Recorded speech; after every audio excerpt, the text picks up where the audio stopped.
හයි කොහොමද ඔයාලට beauty විත් රුවන්ති YouTube channel එකට ඔන්න ඔයාලා අදත් ආදරයෙන් පිළිගන්නවා. ඉතින් ඉස්සෙල්ලම කෙනා channel එක subscribe කරලා වීඩියෝ එකට like කරලා comment කරන්න අමතක කරන්න එපා කියලා. හැමදාම ඉතින් මූණටයි කොණ්ඩෙටයි විතරක් සත්කාර කර කර ඉන්න බෑනේ. අපේ නියපොතු ටික ගැනත් හිතන්න ඕනේ නේද?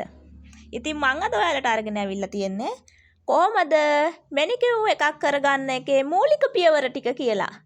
ගෙදරදීම වුණත් ඔයාට මේ පියවර ටික අනුගමනය කරලා සරලව මෙනිකියුර් එකක් කරගන්න පුළුවන්. අපේ නියපෙල අලංකාරවත්ව තියාගන්න ඕනේනේ. අපේ මූණ ගැන වගේම අපේ නියපෙල. ඒ කියන්නේ අපේ කකුල් දෙක, අත් දෙක ගැනත් අපි අනිවාර්යයෙන්ම හිතන්න ඕනේ. ඉතින් බලමු කොහොමද මේ අපි නියපොතු වැඩේට සූදානම් වෙන්නේ කියලා. ඔයා ඉස්සෙල්ලම කරන්න ඕනේ මේක කරන්න කලින් ඔයා දැනටමත් මොනවා හරි න්‍යායලේපන වර්ගයක් ගල්වලා තියෙනවා නම් ඒවා ඉවත් කරගන්න ඕනේ.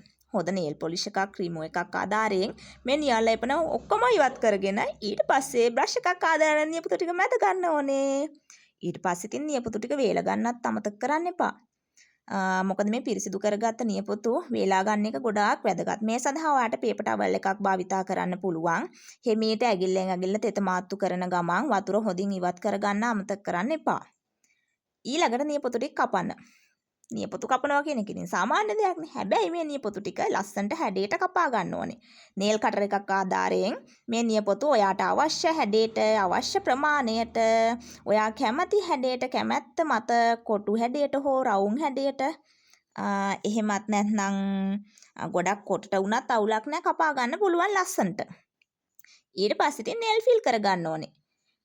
මෙනිකියුර් එකට කලින් නියපොතු සූදානම් කර ගැනීමේදී මේ නියපොතු ෆිල් කර ගැනීමේ වැඩේ ගොඩක් වැදගත්. මොකද නියපොතු කැපුවාට පස්සේ ඒවා ගොඩක් හැඩ කරගන්න ඕන නම් මේ ෆිල් කර ගැනීම ගොඩක් කරන්නම ඕනේ.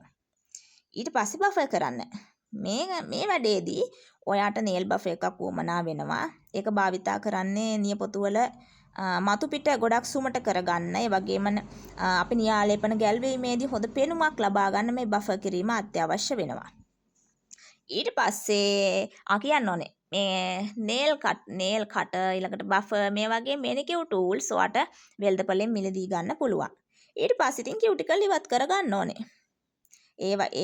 මේ පියවරදී මේක ගොඩක් අවධානයෙන් කරන්න ඕනේ දෙයක්. මේ සඳහා ඔයාට කියුටිකල් ඔයිල් එකක් භාවිතා කරන්න පුළුවන්. මොකද මේක න්‍යා අලංකරණ ශිල්පියෙක් නම් ඔයාගේ කියුටිකල් කපලා ඉවත් කර ගැනීමේ හැකියාව පහසුවෙන් තියෙනවා. හැබැයි ඔයා මේක කරන්නේ ගෙදරදී නම් මේක චුට්ටක් අනතුරුදායකයි වගේ ඔයාට හැගෙන්න පුළුවන්. මොකද මේ පිටිපස්සට තල්ලු වෙලා මේ තල්ලු කරගන්න ඕනේ මේ කියුටිකල්. ඉතින් මේ පියවරෙන් පස්සේ බේස් කෝඩ් එකක් ආලේප කරන්න ඕනේ අනිවාර්යෙන්ම.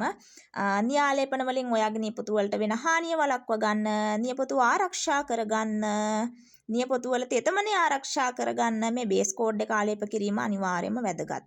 හොඳ ගුණාත්මක භාවයකින් යුතු බේස් කෝඩ් එකක් ඔයා වෙළඳපොලෙන් හොඳ නාමයක් සහිත එකක් තෝරගන්න එක ගොඩක් වැදගත්.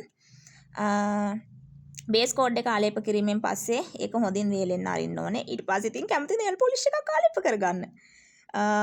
දැන් ඉතින් ඔයා කැමති ආකාරයේ කැමති වර්ණයක නේල් පොලිෂ් එකක් හරි නේල් ආර්ට් එකක් හරි භාවිතා කරන්න පුළුවන්. මේකෙදි විවිධ වර්ණ හෝ එකම වර්ණයක් වුණත් යොදාගෙන ඔයාගේ නියපොතු අලංකාර කරගන්න පුළුවන්. ඊට පස්සේ টොප් කෝඩ් එක. නේල් පොලිෂ් එකකින් පස්සේ අනිවාර්යයෙන්ම টොප් කෝඩ් එකක් යෙදීම අනිවාර්ය දෙයක්. මොකද ඔයාගේ නේල් පොලිෂ් එකේ වර්ණය ආරක්ෂා වෙනවා වගේම කල් පැවැත්මත් වැඩි වෙනවා මේ පියවරෙන්. ඒ නිසා අනිවාර්යයෙන්ම නේල් පොලිෂ් එකෙන් පස්සේ টොප් කෝඩ් එක භාවිතා කිරීම අනිවාර්යයෙන්ම වැදගත්. ඊට පස්සේ ඉතින් නියපොතු ටික වේල ගන්න. මේ සඳහා නම් පොඩි වෙලාවක් වැය කරන්න වෙයි. ඔයාට UV ලයිට් එකක් සහිත උපකරණයක් තියෙනම් මේක ගොඩක් පහසුයි. ඉතින් මෙන්න මේ පියවර ටික අනුගමනය කරලා ඔයාට සරල මෙනිකියුර් එකක් නිවසේදීම කරගන්න පුළුවන්. ඔයාගේ කාලෙත් ඉතුරුයි, මුදලුත් ඉතුරුයි. ඉතින් මං හිතනවා වැදගත් වෙයි කියලා ඔයාලට මේ වීඩියෝ එක. ඔයාලත් මෙන්න මේ පියවර ටික අනුගමනය කරලා ඔයාගේ නියපොතු ටික අලංකාර කරගෙන පොඩියට සරලව නිවසේදීම මෙනිකියුර් එකක් කරගන්න. ඉතින් ආයෙත් මේ වගේ වැදගත් වීඩියෝ එකක් අරගෙන මං එන්නම්. ඒ වගේම තමයි ඔයාලට රූපලාවන්‍ය සම්බන්ධව මොකක් හරි උපදේශයක් අවශ්‍යයි නම් ගැටලුවක් තියෙයි නම් 070 45 51 093 කියන නම්බර් එකට පොඩි කෝල් එකක් දෙන්න. ඔයාගේ ගැටලුව යොමු කරන්න පුළුවන්. ඒකට විසඳුමක් අනිවාර්යයෙන්ම මම ඔයාලට දෙන්නම්. ඒ වගේම තමයි ඉතින් මගේ channel එක subscribe කරන්න කියලා ආයෙත් ඉල්ලනවා. හැමෝම සතුටින් ඉන්න, ලස්සනට ඉන්න.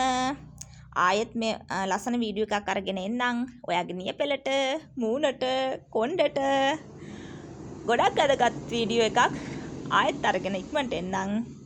තෙරුවන් සරණයි. පරිස්සමින් ඉන්න, සතුටින් ඉන්න, ලස්සනට ඉන්න.